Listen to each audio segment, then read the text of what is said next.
రాజకీయంగా తీసుకున్నా కూడా దూరాభారం పెరిగిపోయింది. ఇప్పుడు మీ తండ్రి డి శ్రీనివాసరావు గారు, మీ అన్న సంజయ్ గారు టీఆర్ఎస్లో ఉన్నారు, మీరు బీజేపీలో ఉన్నారు. ఎన్నికల నాటికి సంజయ్ గారికి టీఆర్ఎస్ నుంచి టికెట్ కేటాయించకపోతే ఎంఐఎం నుంచి కూడా ఆయన బరిలోకి దిగే అవకాశం ఉంది అంటున్నారు కదా. అదే జరిగితే ఒకే కుటుంబంలో 3 చీలికలు ఏర్పడితే మీ విజయం ఎలా సాధ్యమవుతుంది అన్నది ఇక్కడ ప్రశ్నార్థకం. సంజయ్ గారికి నాకు ఎటువంటి సంబంధం దశాబ్దాలుగా లేదు.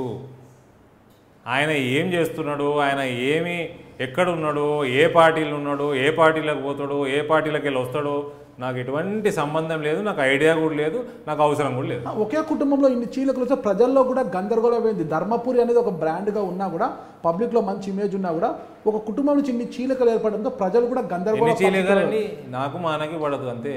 మా నాన్నగారు మీరు ఇక్కడ ఉన్నారు. మా నాన్నగారు నిజామాబాద్ ప్రజలకు సేవ చేశారు, నేను కూడా నిజామాబాద్ ప్రజలకే సేవ చేస్తా. పార్టీలు వేరే కదా. పార్టీలు వేరే అయితే ఏంది, ప్రజలు ఒకటే కదా. వైపు మొగ్గుతారా, కొడుకు వైపు మొగ్గుతారా? ప్రజలు కొడుకు వైపే మొగ్గుతారు. అదేలా అవుతుంది? ముందు నుంచి తండ్రి గారు వెంట నడిచిన ప్రజలు మీ వైపు ఎందుకు మొగ్గుతారు? జనరేషన్ గ్యాప్ వచ్చింది సార్. యువత అందరూ బీజేపీ వైపు మొగ్గుతారు. యువత అందరూ బీజేపీ వైపు మొగ్గుతున్నారు. 40 సంవత్సరాల లోపు ఇవాళ ఓటర్లు దాదాపు 65-70% ఉన్నారు. వాళ్ళందరూ బీజేపీ ఊరికేనే గెలుస్తలేదు ఈ దేశంలో. యువత అందరూ మోదీ వైపు చూస్తున్నారు, భారతీయ జనతా పార్టీ వైపు చూస్తున్నారు. ఫ్యూచర్ అంతా భారతీయ జనతా పార్టీ అని వాళ్ళకి అర్థమవుతూ ఉన్నది. రాష్ట్రాల మీద రాష్ట్రాలు అందుకే గెలుస్తూ ఉన్నది బీజేపీ. 2019లో ఖచ్చితంగా నిజామాబాద్ నుంచి మీరు బోని కొడతాము అని అనుకుంటున్నారా? 1000%. అసెంబ్లీ స్థానాలు కూడా మెజారిటీ గెలుస్తాం. అన్ని గెలవకపోయినా 5 అన్నా గెలుస్తాం. నేనైతే చెప్తున్నా అన్ని గెలిచే అవకాశాలు ఉన్నాయి. ఆ బుల్డోజర్ల కెపాసిటీ అంచనా వేశారు? ఏ బుల్డోజర్ సార్? గాలి కవిత, కల్వకుంట్ల కవిత ఎక్కడ బుల్డోజర్లు?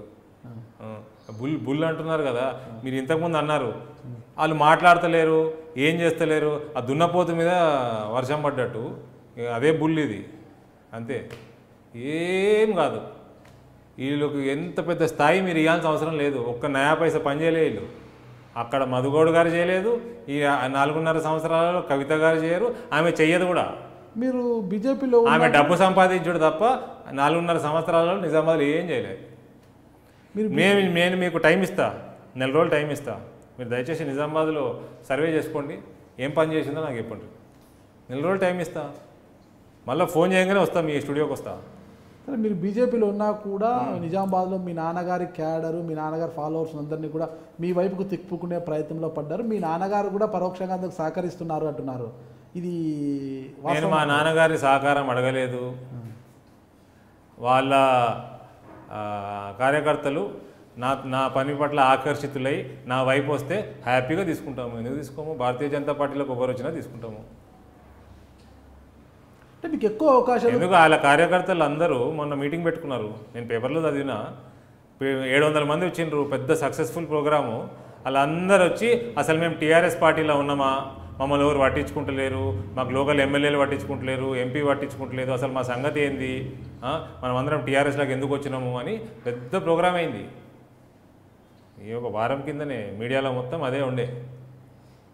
వాళ్ళు హ్యాపీగా లేరు టీఆర్ఎస్ పార్టీలో కార్యకర్తలు అందరూ. నేను చెప్పేది కాదు, వాళ్ళే యునానిమస్గా రెజల్యూషన్ కూడా రాసిచ్చారు డి శ్రీనివాస్ గారికి.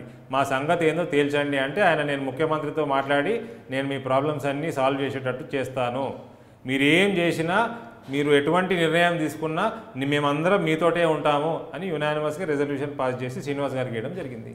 ఇప్పుడు తెలంగాణలో చూస్తే టీఆర్ఎస్లో యూనిటీ లేదండి, భారతీయ జనతా పార్టీలో యూనిట్ లేకపోయినా ఒక బండికి ఒకటే డ్రైవర్, దానికి కేసీఆర్ గారు ఆ డ్రైవర్ ఎట్టుపోతే ఆ బండి అటే పోతుంటారు. కరెక్ట్ మాట్లాడారు. ఒకటే బండి, ఒకటే డ్రైవరు, 2-3 ప్యాసింజర్లు అంతే. అంటే కార్లో 4 కూర్చుంటారు కదా, వెనకిద్దరు ముందరిద్దరు అంతే, 4. ఇప్పుడు 5వ ప్యాసింజర్ మొన్న వచ్చిండు, కొత్త రాజ్యసభ సభ్యుడు అయింది కదా ఆయన, సంతోష్ కుమార్ గారు. ఆయన 5వ ప్యాసింజరు, ఇరుకు కూర్చున్నాడు. ఇలా 5 బండి, ఆయననే డ్రైవరు. ఇప్పుడు ఆ డ్రైవింగ్ సీట్ కోసం మళ్ళీ వీళ్ళు కొట్లాడుకుంటా ఉన్నారు. కేసీఆర్ గారి అందులో ఆ కార్ లోపల కూడా యూనిటీ లేదు. అంతేనంటారా? అంతే కదా మరి.